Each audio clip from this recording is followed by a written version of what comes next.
మూడేళ్ల క్రితం మనకు కంటికి కనిపించని వైరస్ మనని ఇబ్బంది పెట్టింది అనేది ఏదైతే ఉందో అది కరోనాకు సంబంధించిన వైరస్ మొత్తంగా ప్రపంచ మానవాళినే కబలించినటువంటి వైరస్ అది. అండ్ ఒక రకంగా పంజా విసిరింది అని కూడా చెప్పొచ్చు. ఆ ప్రాణాంతక వైరస్ పై పోరాటంలో అయితే కోవిడ్ వ్యాక్సిన్ ఒక ఆశా దీపంలో మనందరికీ కనిపించింది. సో అందరం వ్యాక్సినేషన్ తీసుకున్నాం. ప్రపంచవ్యాప్తంగా భారీ మరణాలకు వ్యాక్సిన్ చాలా వరకు అడ్డుకట్ట కూడా వేయగలిగింది. సో ఇంతవరకు బాగానే ఉంది. కానీ వ్యాక్సిన్ తీసుకున్న వారిలో ఇప్పుడు గుండె సంబంధిత వ్యాధులతో పాటు ఇతర సమస్యలు కూడా కలవరపెడుతున్నాయి.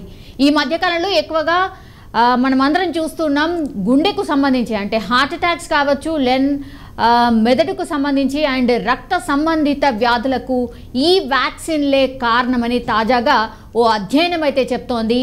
ఇదే కలవరపెడుతున్నటువంటి వార్త. ఆ వివరాలను వ్యాక్సిన్ అనే సైన్స్ జర్నల్లో నివేదించడం జరిగింది. సో ప్రపంచ ఆరోగ్య సంస్థ పరిశోధన విభాగమైనటువంటి గ్లోబల్ వ్యాక్సిన్ డేటా నెట్వర్క్కు చెందినటువంటి సైంటిస్టులు ఈ అధ్యయనం అయితే నిర్వహించిన పరిస్థితి. సో కరోనా వ్యాక్సిన్లు 13 రకాల ఆరోగ్య సమస్యల్ని తీవ్రతరం చేశాయని అయితే శాస్త్రవేత్తలు గుర్తించిన పరిస్థితి కనిపిస్తోంది. మాట్లాడదాం. మనతో పాటు ఉన్నారు former chief scientist from CCMB Jagannathan గారు. సార్ నమస్తే. సార్ నమస్తే సార్. కరోనాకు సంబంధించి ఎప్పుడు మాట్లాడుకున్నా సరే ఎప్పుడు ఒక భయంగానే ఉంటుంది సార్. ద సేమ్ థింగ్ ఇప్పుడు ఏదైతే అధ్యయనం చెప్తోందో కరోనా వ్యాక్సిన్ మనను మరణాన్ని నుంచి ఏదైతే కాపాడిందో ఇప్పుడు ఆ తీసుకున్న వాళ్ళందరికీ కూడా సైడ్ ఎఫెక్ట్స్ కనిపిస్తున్నాయి. దీనివల్లే గుండె అండ్ మెదడు అండ్ రక్త సంబంధిత వ్యాధులు వస్తున్నాయని శాస్త్రవేత్తలు, అంటే మీలాంటి శాస్త్రవేత్తలే చాలా అధ్యయనాలు చేసిన తర్వాత చెప్పినటువంటి విషయం సార్. సార్ ఇది ఎంత సీరియస్నెస్ ఉంది అండ్ దీనివల్ల నిజంగానే సైడ్ ఎఫెక్ట్స్ అంత సీరియస్గా ఉన్నాయా? అన్ని వ్యాక్సిన్లకి సైడ్ ఎఫెక్ట్స్ ఒకే రకంగా ఉండవండి. అది వ్యాక్సిన్ తయారు చేసిన టెక్నాలజీ మీద ఆధారపడి ఉంటుంది. వ్యాక్సిన్ని రకరకాల టెక్నాలజీల ద్వారా తయారు చేస్తారు. ముఖ్యంగా మనకి కరోనా వచ్చినటువంటి పరిస్థితుల్లో ఎంఆర్ఎన్ఏ వ్యాక్సిన్ అనేటువంటిది ఒక కొత్త వ్యాక్సిను, కొత్త టెక్నాలజీతోటి, అధునాతనమైనటువంటి టెక్నాలజీతోటి త్వరితగతిని వ్యాక్సిన్ తయారు చేయడానికి అనువుగా ఉండేటటువంటి ఒక సాంకేతిక పరిజ్ఞానంతో వ్యాక్సిన్ తయారు చేశారు. ఇది ఫైజర్ కంపెనీ, మోడర్నా కంపెనీ వీళ్ళు ఈ వ్యాక్సిన్ని తయారు చేశాయి. అయితే ఈ వ్యాక్సిన్ తయారు చేసినప్పుడు ఈ వ్యాక్సిన్ని కొన్నేమో స్టోరేజ్ కండిషన్స్ గురించి మాట్లాడాం, కొన్నేమో స్టోరేజ్ కండిషన్స్ కొంత కంఫర్టబుల్గా ఉండేటట్టు, కానీ ఇలా రకరకాల విధానాల్లో రకరకాల సాంకేతిక పరిజ్ఞానంతో ఒకే రకమైన టెక్నాలజీ అయినప్పటికీ కూడా వాటిని ప్రిజర్వ్ చేసే విధానాలు, వాటిని వ్యాక్సినేషన్ ఇచ్చే విధానాల్లోనూ కూడా మార్పులు ఉండేటువంటి విధానాలను కూడా మనం చూసాం. అంటే ఒకే టెక్నాలజీ తోటి తయారు చేసినటువంటి వ్యాక్సిన్ కూడా వివిధ కండిషన్స్లో దాన్ని వినియోగం చేయాల్సిన అవసరం ఉంటుంది, జాగ్రత్త పెట్టాల్సినటువంటి అవసరం. ఇప్పుడు మీరు ఇంతవరకు మాట్లాడుతున్నటువంటి ఈ వ్యాక్సిన్ ఇవ్వడం వల్ల వచ్చినటువంటి ఫలితాలు, సైడ్ ఎఫెక్ట్స్ అంటే ఉప ఫలితాలు, వ్యాక్సిన్ని మనం ఆశించే విషయం ఏంటంటే వ్యాక్సిన్ ఇస్తే మనకి ఏ వైరస్కి ఎగనిస్ట్గా మనం వ్యాక్సిన్ ఇచ్చామో ఆ వైరస్ నుంచి మనకి రక్షణ కల్పించడం కోసం అని చెప్పి మన శరీరంలో ఇమ్యూనిటీని పెంచడం కోసం అనేటువంటిది వ్యాక్సిన్ ఇవ్వడంలో ఉండేటువంటి ప్రధానమైనటువంటి ముఖ్య ఉద్దేశం. అయితే ఈ వ్యాక్సిన్ ఇచ్చినప్పుడు ఈ వ్యాక్సిన్ కేవలం ఇమ్యూనిటీని పెంచి ఆ వైరస్ నుంచి రక్షణ మాత్రమే కల్పిస్తుందా, లేదా ఈ వ్యాక్సిన్ ఇతరత్ర ఏదైనా ఇతర ఫలితాలను అంటే దుష్ఫలితాలను కూడా ఇస్తుందా అనేటటువంటిది తప్పనిసరిగా అధ్యయనం చేయాల్సినటువంటి అవసరం అండి. ఈ అధ్యయనం ఎప్పుడు చేస్తారు? ఏదైనా వ్యాక్సిన్ తయారీ చేసినప్పుడు క్లినికల్ ట్రయల్స్ అని ప్రారంభం చేస్తారండి. అంటే ముఖ్యంగా వ్యాక్సిన్ అనేటువంటిది ఒక బయోమాలిక్యూల్. అంటే బయోమాలిక్యూల్ అంటే మన శరీరంలో లేనటువంటి, మన శరీరంలో మనం ప్రవేశపెడుతున్నటువంటి ఒక జీవాణువు. ఇలా మన శరీరానికి సంబంధం లేని జీవాణువు మన శరీరంలోకి మనం ప్రవేశపెట్టేటప్పుడు ఇది ఏ రకంగా మన శరీరంలో ప్రవర్తిస్తుంది, ఇది ఏ రకంగా మనకి ఆరోగ్యాన్ని సమకూరుస్తుంది, లేదా ఏకంగా దీని నుంచి విపత్తులను మనకు అవకాశాలు క్రియేట్ చేసే అవకాశాలు కూడా ఉన్నాయా అనేటటువంటి వాటిని క్షుణ్ణంగా పరిశీలన చేయాల్సిన అవసరం ఉంది. ఈ అవసరం వ్యాక్సిన్ డెవలప్ చేసేటప్పుడు ఫేజ్ 1 క్లినికల్ ట్రయల్స్ అంటారు. మొట్టమొదటి వ్యాక్సిన్ ఫార్ములేషన్ ఉందా లేదా, పనిచేస్తుందా లేదా చూస్తారు. తర్వాత దీన్ని కొన్ని జంతువుల్లోనూ వాటిలోనూ ప్రయోగాలు చేసి, జంతువుల్లో ప్రయోగాలు కనుక మనకి సరైనటువంటి ఆశాజనకమైనటువంటి ఫలితాలు వచ్చినట్టయితే దీన్ని తర్వాత మనుషులలో కొంత తక్కువ స్థాయిలోనూ ఎక్కువ స్థాయిలోనూ రకరకాల మోతాదుల్లో ఇచ్చి ఏ రకమైనటువంటి ఫలితాలు ఉంటాయంటే సేఫ్టీ ఎఫికసీ అనేటువంటిది యానిమల్స్ స్టడీస్లోను ఫార్ములేషన్ స్టడీస్లోనూ చేసిన తర్వాత హ్యూమన్ స్టడీస్కి వచ్చేప్పటికి 3rd clinical stage 4th clinical స్టేజ్లోకి వెళ్ళేటప్పటికి మనుషుల మీద ప్రయోగాలు చేసి అక్కడ కూడా ముందర కొంత ప్రయోగాలు అయిన తర్వాత వాళ్ళ మీద వచ్చినటువంటి యాంటీబాడీ టైటర్స్ ఎలా ఉన్నాయి, యాంటీబాడీస్ దీనివల్ల వేరే దుష్ఫలితాలు ఏమైనా వస్తున్నాయా అనేటువంటి విషయాలను కూడా పరిశీలన చేయడానికి ఆస్కారం కలుగుతుంది. ఎస్ సార్, ఎగ్జాక్ట్లీ నాకు ఇక్కడే ఒక క్వశ్చన్ ఉంది సార్. యాక్చువల్లీ కరోనా రాగానే వ్యాక్సినేషన్ అని చెప్పి హరీబరీగా వ్యాక్సిన్స్ తయారు చేసి అంటే ఒక రకంగా మన మీద మనమే ప్రయోగం చేసుకున్నామా ఏంటి? అందుకే ఈ సైడ్ ఎఫెక్ట్స్ అనుకోవచ్చా సార్? కాదండి, కాదు. ఎందుకంటే వ్యాక్సిన్ అభివృద్ధి చేసే విధానానికి ఒక ప్రక్రియ ఉంటుంది. అందులో ముఖ్యంగా మనుషులకి వ్యాక్సిన్ ఇచ్చేటప్పుడు మనం వ్యాక్సిన్ డెవలప్ చేస్తున్న స్టేజ్లో కూడా చాలాసార్లు మాట్లాడాం. మనం మనుషులకి ఇచ్చేటటువంటి ఔషధాలు కానీ మనుషులకి ఇచ్చేటటువంటి వ్యాక్సిన్లు కానీ లేదా ఇతరత్ర ఏవైనటువంటి ఫారిన్ బాడీస్ మన శరీరాన్ని ఆరోగ్యాన్ని పరిరక్షించడానికి మనం ఇచ్చేటువంటి ఏవి తయారు చేసినప్పటికీ కూడా మనం క్లినికల్ ట్రయల్స్ అనేటువంటివి చేయకుండా చేయరు. అందులో ముఖ్యంగా వ్యాక్సిన్ విషయంలో చాలా జాగ్రత్తగా ఉండాలి. ఎందుకంటే లోగడ వ్యాక్సిన్లు తయారు చేసినప్పుడు వ్యాక్సిన్లు తయారీ చేసి మనుషులకు ఇచ్చినప్పుడు కూడా అనేక రకమైనటువంటి దుష్ఫలితాలు వచ్చినటువంటి సంఘటనలు కూడా మనకు తెలుసు. కాబట్టి వ్యాక్సిన్ల విషయం వచ్చేటప్పటికల్లా ఏ విధమైనటువంటి గైడ్ లైన్స్ కావాలి, వీటిని ఏ రకంగా ప్రయోగం చేయాలి, ఏ రకంగా వీటిని మనం వినియోగం చేయాలి, ప్రయోగం వినియోగం రెండింటికి కూడా చాలా స్ట్రిక్ట్ గైడ్ లైన్స్ ఉంటే వాటి ప్రకారం మాత్రమే చేస్తారు. అయితే మనకు ప్రస్తుతం ఉన్నటువంటి సిచ్యువేషన్లో మనం ఏ సిచ్యువేషన్లో ప్రస్తుతం అంటే ఆ కరోనా సోకినటువంటి ఆ సిచ్యువేషన్లో ఒకసారి మనం వెనక్కి వెళ్ళినట్లయితే ఇప్పుడు ఒక రకంగా మొత్తం ఒకేసారి సమూహికంగా ప్రజలందరికీ కూడా ఒక వ్యాధి వచ్చినప్పుడు దీన్ని నియంత్రించడం ఎలాగా, నియంత్రించడానికి మన చేతుల్లో ఏ విధమైనటువంటి ఆస్కారం లేదు. నిరోధించడం ఎలాగా, నిరోధించడానికి కూడా మన చేతిలో లిమిటెడ్ రిసోర్సెస్ మన దగ్గర ఉన్నాయి. మన దగ్గర ఏ విధమైనటువంటి మందులు లేవు, ఏ రకమైనటువంటి వ్యాక్సిన్లు లేవు. అన్నిటినీ కూడా అప్పటికప్పుడు తయారు చేసుకోవాల్సినటువంటి పరిస్థితి వచ్చినటువంటి ఒక వైరస్ మన అటాక్ చేసింది. దాని గురించి మనకు తెలుసున్న విషయం చాలా తక్కువ, దాని గురించి బయాలజీ కూడా తెలుసున్నది తక్కువ. కేవలం అది మనకి ఏ రకమైనటువంటి రోగ లక్షణాలను కలగజేస్తుందో చూసి ఆ రోగ లక్షణాలని తగ్గించడం కోసం చేసినటువంటి ప్రయత్నం ఈ రోగం తగ్గించడం కోసం. అయితే దాన్ని అక్కడితో ఆపితే కుదరదు కదా. ఇది ఇతర వ్యక్తులకి సోకకుండా చూడాలి, వచ్చిన వ్యక్తుల దగ్గరే ఆపు చేయాలి, కొత్త వాళ్ళ మరణాల నుంచి ఆపు చేయాలి.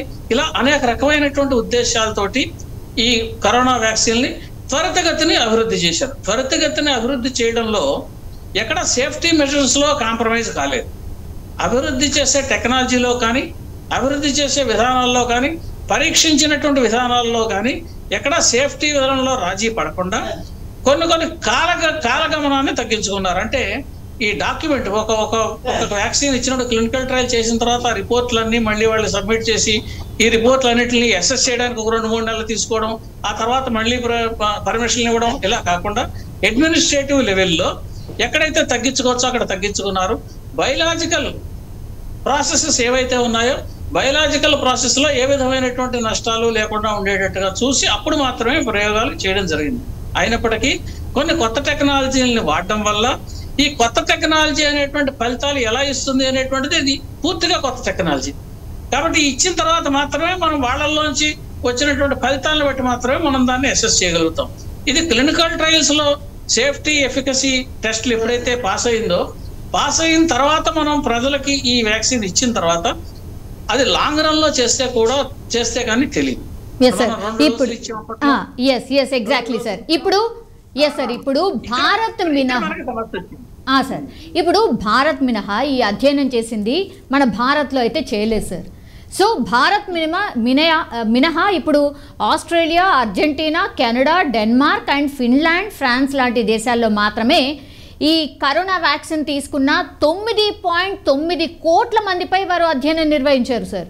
అధ్యయనం నిర్వహిస్తే 9.9 కోట్ల మంది మీద అధ్యయనం అంటే మామూలు విషయం కాదు. సరే, మనం ఇందులో లేము, బట్ స్టిల్ 9.9 కోట్ల మందిపై అధ్యయనం చేస్తే వాళ్ళు తేల్చింది 13 రోగాలు కంటిన్యూషన్గా దీనికి సంబంధించే వస్తున్నాయి, దీనివల్లే వస్తున్నాయని తేల్చారు సార్. ఒకవేళ నిజంగానే భారత్లో కూడా చేస్తే ఈ అధ్యయనం మరి ఏంటి పరిస్థితి సార్? భారత్కి ఇతర దేశాలకి ఒక ముఖ్యమైనటువంటి తేడా ఒకటి ఉందండి. ఈ విషయాన్ని మనం ఫస్ట్ ఫేజ్ సెకండ్ ఫేజ్ మనకి అది వచ్చినప్పుడు ఫస్ట్ వేవ్ సెకండ్ వేవ్ వచ్చినప్పుడు కూడా ఈ విషయంలో చర్చించాం. ఏమిటంటే భారతీయులలో ఉండేటువంటి జెనెటిక్ మేకప్ డిఫరెంట్గా ఉంటుంది. ఇతర దేశాల్లో ఉండేటటువంటి వాళ్ళ యొక్క ప్రజలు అంటే పాపులేషన్ కూడా రకరకాల జెనెటిక్ క్లాసిఫికేషన్స్లో ఉంటారు. అటువంటి జెనెటిక్ క్లాసిఫికేషన్స్లో చేసిన వాటిల్లో మనకి ప్రారంభంలో తెలిసినటువంటి ప్రారంభం అంటే ఈ కరోనా విషయంలో చేసినటువంటి స్టడీస్ కావచ్చు, లేదా ఇతరత్ర జనరల్గా చేసినటువంటి స్టడీస్ కావచ్చు, మనకి తెలిసిన విషయం ఏంటంటే భారతీయుల్లో ఇమ్యూనిటీ మరికొంత ఎక్కువగా ఉంది. కాబట్టి అంత ఇతర దేశాల్లో ఉండేటటువంటి ప్రభావం కూడా మనకు ఉండకపోవచ్చు అనేటటువంటి కొన్ని సిద్ధాంతాలను కూడా అప్పట్లో ప్రతిపాదించడం జరిగింది. ఆ సిద్ధాంతాల ప్రతిపాదనకు అనుగుణంగా కూడా మనకు అంత ఉధృతంగా మన దేశంలో ఒక సెకండ్ వేవ్ మినహాయిస్తే అంత ఉధృతం లేకుండానే మనం దాన్ని నిగ్రహించగలిగాం, దానికి సరైనటువంటి చర్యలు తీసుకోగలిగాం. అయితే ఇప్పుడు మీరు అడిగిన ప్రశ్న, ఇదే ప్రయోగాలు ఇంతవరకు మనం వ్యాక్సినేషన్ ఇచ్చాం కదా, ఇచ్చిన తర్వాత మనకు వ్యాక్సినేషన్ ఇచ్చిన వాళ్ళల్లో కూడా ఇటువంటి ఫలితాలు చేస్తే మనకు కూడా ఏమైనా ఫలితాలు కనిపించే అవకాశం ఉందా?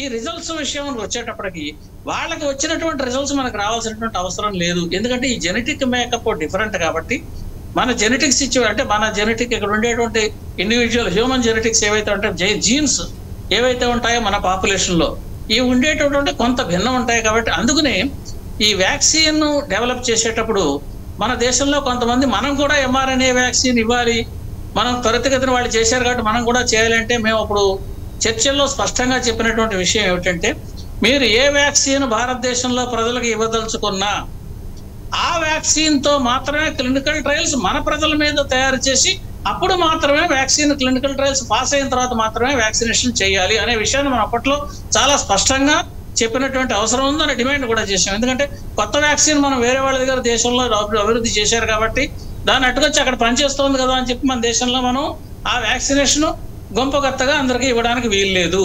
మన దేశంలో ప్రజల్లో ఆ వ్యాక్సిన్ ఏ రకంగా పనిచేస్తుందో చూసి మనకి కూడా అటువంటి సైడ్ ఎఫెక్ట్స్ లేవు, ఆ రకంగా మన దగ్గర పనిచేయట్లేదు, స్పష్టంగా పనిచేస్తుందని తెలిసిన తర్వాత మాత్రమే, అంటే ఎఫికసీ, దాని ఎఫిషియన్సీ, ఇతరత్ర అనేకమైనటువంటి లక్షణాలను పరిశీలించిన తర్వాత మాత్రమే దాన్ని మన ప్రజల్లో ఇవ్వాలి అనుకున్నాం. ఆ రకంగా మనం వేరే దేశాల నుంచి ఈ వ్యాక్సిన్ కొనుక్కోవాల్సిన అవసరం రాలేదు, మన దేశంలోనే మనం తయారు చేసాం. అయితే వీటికి క్లినికల్ ట్రయల్స్ అవి కూడా ఇక్కడే చేశాం కాబట్టి ఇప్పుడు మీరు అన్నట్టుగా ఇక్కడ కూడా ప్రయోగాలు చేయొచ్చు. ఇప్పుడు మనకేమి హాస్పిటల్స్లో వికృతమైనటువంటి ఒకటి మీరు చెప్పినట్టుగా కొన్ని హార్ట్ అటాక్ కేసులు కావచ్చు, లేదా ఇతరత్రగా డయాబెటీసు, ఇతరత్ర రోగాలు ఉన్నటువంటి వాళ్ళకి వ్యాక్సిన్ ఇవ్వడం వల్ల వచ్చినటువంటి ఫలితాలు ఏమైనా కొన్ని ఉండవచ్చు. అటువంటి ఏమైనా కేసులు మన దేశంలో నమోదైనవి అతి తక్కువగా ఉన్నాయి. ఎందుకంటే మీరు అన్నట్టుగా పరిశోధనలు చేసి దీంట్లో ఏ విధమైనటువంటి సైడ్ ఎఫెక్ట్స్ వచ్చాయనేటువంటి నిర్ధారణ చేయడం అనేటువంటిది ఒక విషయం అయితే, దీన్ని తెలుసుకునేటందుకు ఆస్కారం ఏమిటంటే ఇప్పటిదాకా మనకి హాస్పిటలైజేషన్ అయిన వాళ్ళు వ్యాక్సినేషన్ అయిన తర్వాత ఎవరైనా ఎఫెక్ట్స్తో వచ్చినటువంటి వాళ్ళు ఇది వ్యాక్సిన్ వల్లే జరిగింది, ఇటువంటి అర్థాంతరమైనటువంటి కేసులు వచ్చాయి, అనుకోని అవాంతరాలు వచ్చాయి అనేటువంటి కేసులు ఎన్ని ఉన్నాయి, ఎన్ని హాస్పిటలైజేషన్ అయ్యాయి? సార్, ఇప్పుడు అధ్యయనం జరిగిందేమో మోడర్నా వ్యాక్సిన్ 2వ డోస్ తీసుకున్న తర్వాత ఈ ఆరోగ్య సమస్యలు పెరిగాయని సైంటిస్టులు అయితే తేల్చి చెప్పినటువంటి సిచ్యువేషన్. మోడర్నా వ్యాక్సిన్ మనం అసలు ఇక్కడ తీసుకోలేదు సార్ ఒకటి. సో ఒక రకంగా వీఆర్ సేఫ్ అనుకోవచ్చు. కానీ కోవిషీల్డ్, కోవాక్సిన్ మనం తీసుకుంది, ఇవి రెండు ఎంతవరకు సేఫ్? అండ్ ఒక్క వ్యాక్సిన్ తీసుకుంటే సరిపోయేది కదా, 2వ డోస్ 3వ డోస్ ఎందుకు తీసుకున్నట్టు? మరి ఇప్పుడు అక్కడ 2వ డోస్ తీసుకున్న తర్వాత ఇవన్నీ బయటకు వస్తున్నాయి, మరి ఒక్క డోస్తోనే సరిపెడితే అయిపోయేది కదా మరి ఇక్కడ కూడా. ఇప్పుడు దీనికి ఏమైందంటే మనం వ్యాక్సిన్ డెవలప్ చేసినప్పుడు ఇంతకుముందు మనం మాట్లాడితే మనం ఒక కొత్త వైరస్ని, మనం ఒక అన్నోన్ వైరస్ని, దాని గురించి తెలియని వైరస్ గురించి మనం పరిశోధన చేస్తున్నాం, మనుషుల మీద చేస్తున్నాం డైరెక్ట్. ఈ రెండు ముఖ్యమైనటువంటి విషయాలు. మనం ఒక ఎమర్జెన్సీ సిచ్యువేషన్లో ఉన్నాం కాబట్టి ఒకే హయ్యర్ డోసు ఇచ్చి పరిస్థితి ఎలా ఉంటుంది అని తెలుసుకోవడం కంటే ఇది ఏ డోసుల్లో ఇస్తే ఇమ్యూనిటీ పెరుగుతోంది, ఇది క్లినికల్ ట్రయల్స్లో ఫస్ట్ చేశారండి. క్లినికల్ ట్రయల్స్లో చేసిన తర్వాత 2 డోసులు 6 వారాల తర్వాత, అంటే 6 వారాలు ఎందుకు ఇచ్చారు సమయం? మనం వ్యాక్సిన్ ఇచ్చిన వెంటనే మన శరీరంలో యాంటీబాడీస్ వెంటనే మొదటి రోజునే వచ్చేయవు.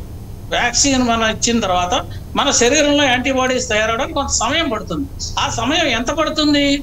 యావరేజ్ నిర్ధారణ చేసిన వాళ్ళు కొంతమందిలో 20 రోజులు కావచ్చు, కొంతమందిలో 25 రోజులు కావచ్చు, కొంతమందిలో 15 రోజులు కావచ్చు.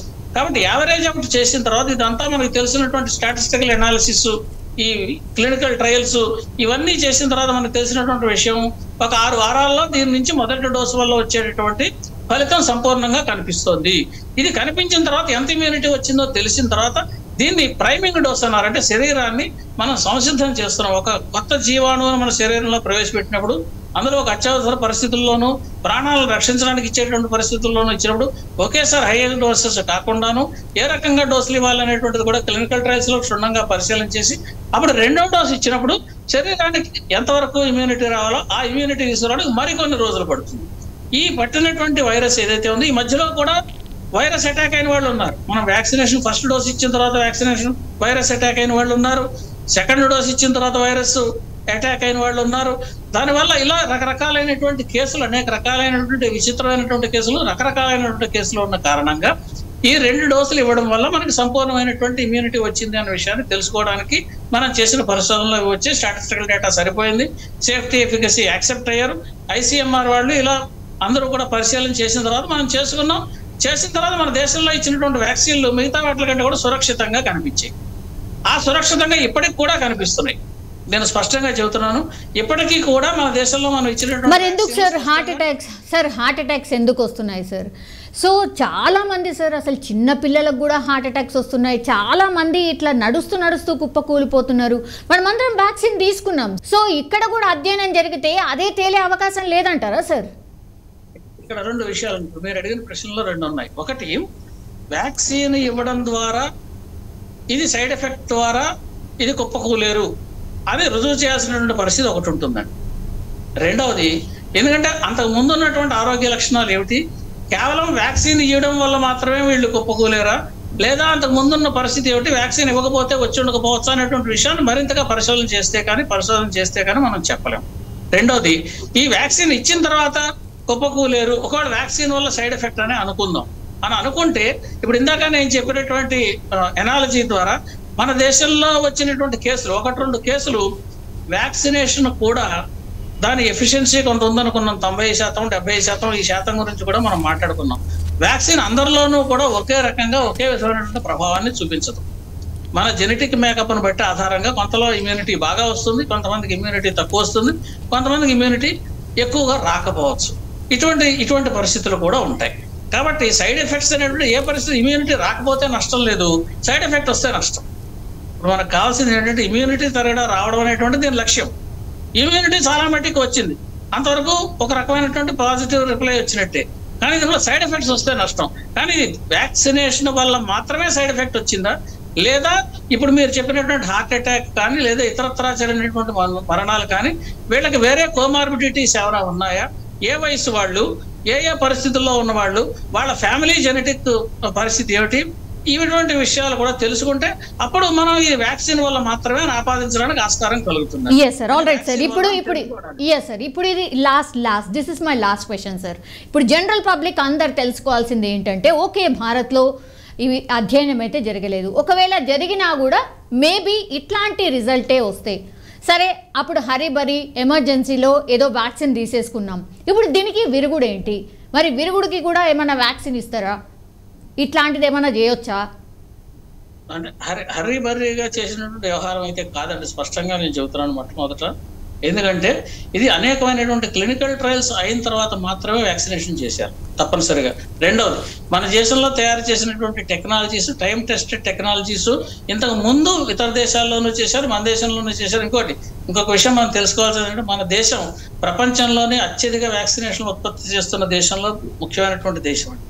కాబట్టి మనం ఒక వ్యాక్సిన్ కాదు, అనేక వ్యాక్సిన్ల మీద మన శాస్త్రవేత్తలు, మన డాక్టర్లు పరిశోధనలు చేసి వీటి మీద ఇతరత్ర ప్రపంచంలో కంటే కూడా మరింత ఎక్కువగా దీని మించి అవకాశం, దీని నుంచినటువంటి సైన్స్, దీని నుంచి బయాలజీ తెలుసుకునేటువంటి ఆస్కారం ఎక్కువగా ఉండేటువంటి పరిస్థితి కూడా మన దేశంలో ఉంది. అయితే ఇప్పుడు మీరన్నట్టుగా ఇటువంటి పరిశోధనలు జరగాలా అక్కర్లేదా అంటే జరగడం తప్పనిసరిగా మంచిదే, దాన్ని మనం ప్రోత్సహించాలి.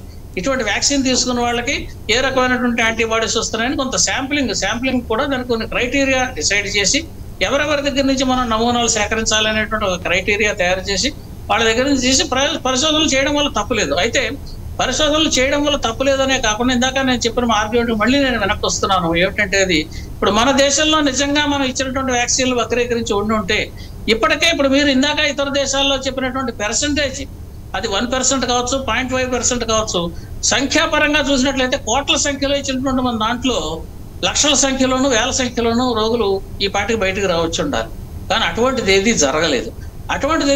అయితే మీరు చెప్పినటువంటి 1-2 కేసులు కొన్ని స్ట్రే కేసెస్, హార్ట్ అటాక్ కనిపించాయి, లేదా బ్లడ్ క్లాటింగ్లు కనిపించవచ్చు, బ్రెయిన్ కి సంబంధించినటువంటివి కనిపించవచ్చు, లంగ్స్ లేదా లివర్ కి సంబంధించినటువంటి డిసీజ్ అంటే రకరకాల ఆర్గాన్స్. ఎందుకంటే కరోనా వైరస్ అది సోకినప్పుడు ఇది వివిధ అవయవాల్ని శరీరంలో నిర్వీర్యం చేస్తోంది అనేటువంటి విషయం ప్రపంచవ్యాప్తంగా తెలిసినటువంటి విషయం. కాబట్టి ఇది ఏ రకంగా చేసిన వల్ల అంటే వ్యాక్సిన్ ఇవ్వకుండా వ్యాక్సిన్ ఇచ్చిన వాళ్ళకి మాత్రమే వచ్చిందా, వ్యాక్సిన్ వైరస్ కూడా అటాక్ చేసిన వాళ్ళకి ఈ సైడ్ ఎఫెక్ట్స్ వచ్చాయా, ఇలా రకరకాలుగా మనం అనేకమైనటువంటి ప్రశ్నలు ఏర్పాటు చేసుకుని ఈ ప్రశ్నలకు సమాధానం తెలుసుకోవాల్సిన అవసరం ఉంటుంది. తప్పనిసరిగా ఎటువంటి పరిశోధనలు చేయడాన్ని మనం ప్రోత్సహించడంలో తప్పులేదు. ఎవరైతే వ్యాక్సిన్ తీసుకున్నారో దానికి ఎవరెవరికి మనం ఇటువంటి పరిశోధనలు చేయొచ్చో మనం కూడా పరిశోధనలు చేయొచ్చు. అయితే ఆ పరిశోధనలు మన దగ్గర నేను చెప్పే సమాధానం ఏంటంటే ఆ భారీ సంఖ్యలో అటువంటి రోగాలు సైడ్ ఎఫెక్ట్స్ కనుక వచ్చి ఉంటే మన హాస్పిటల్స్ ఇప్పుడు చాలా మట్టికి ఫిల్ అయ్యి ఉండేవి. అటువంటిది లేదు కాబట్టి మనం భయభ్రాంతులు కావాల్సిన పని లేదు. కానీ మీరు అన్నట్టు అవేర్నెస్ చాలా ఇంపార్టెంట్. అటువంటి పరిశోధన చేయడానికి తప్పనిసరిగా మనం ప్రోత్సహిద్దాం.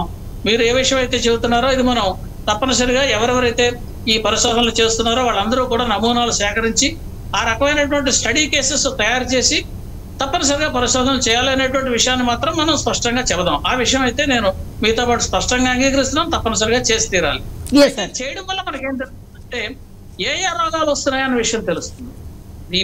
ఈ పరిశోధన వల్ల ఏంటంటే కేవలం వాళ్ళకి వచ్చింది పోయారు అన్నది కాదు అక్కడ కావాల్సింది మనకి. ఎందుకంటే పోయిన తర్వాత మనం చేసేది ఉన్నది కాకుండా చేయడమే ప్రయోగం, పరిశోధన, మందు. పరిశోధన మందు ఎందుకు? మనం మరణాలను నియంత్రించడం కోసమే పరిశోధనలో మందులు. కాబట్టి ఏ గ్రూప్స్ మనం సెలెక్ట్ చేయాలి, ఏ రకమైన ప్రశ్నావళి, నియమావళి పెట్టుకోవాలి, చేసి తప్పనిసరిగా ఈ రకంగా పరిశోధన చేయాలన్న దాని విషయం మీద తప్పనిసరిగా నేను అంగీకరిస్తున్నాను. అటువంటి పరిశోధనలు మనం చేయొచ్చు. అయితే ఇప్పుడు ఇందాక మీరు చెప్పిన కేసులు, హాస్పిటలైజేషన్ కేసులు కేవలం వాటినే తీసుకు పరిశోధనలు కాకుండా కొంత ప్రివెంటివ్ గా కూడా తీసుకు చేస్తే మంచిది. ఇందులో ఏ విధమైనటువంటి సందేహం లేదు. Yes sir, thank you sir, thank you so much sir. So ఇవి చాలా మందికి ఉన్నటువంటి డౌట్స్ యాక్చువల్లీ. సో నిజంగానే మన దగ్గర తీసుకున్నటువంటి వ్యాక్సిన్స్ ఏవైతే ఉన్నాయో, కోవిషీల్డ్ అండ్ కోవాక్సిన్ ఏదైతే మనకి తీసుకున్నామో వ్యాక్సిన్, వీటిపైన కూడా అధ్యయనం జరగాల్సిందే. ఇవి కూడా సేఫా కాదా? ఎందుకంటే మనం అడపదడప చూస్తూనే ఉన్నాం, హార్ట్ అటాక్స్ చాలా చిన్న చిన్న ఏజ్ వాళ్ళు కూడా హార్ట్ అటాక్స్ బారిన పడుతున్నటువంటి సిచ్యువేషన్. చాలామంది ఇట్లా మామూలుగా ఉంటూ కుప్పకూలి చనిపోయినటువంటి సిచ్యువేషన్ కూడా మనం చూస్తూ ఉన్నాం. సో ఇది ఎప్పుడు వచ్చినా కూడా సో వ్యాక్సిన్ ఎఫెక్టే కావచ్చు అని చాలా టైమ్స్ మనం మాట్లాడుకున్నాం. సో అధ్యయనాలు అయితే జరగాల్సిన అవసరం కనిపిస్తోంది.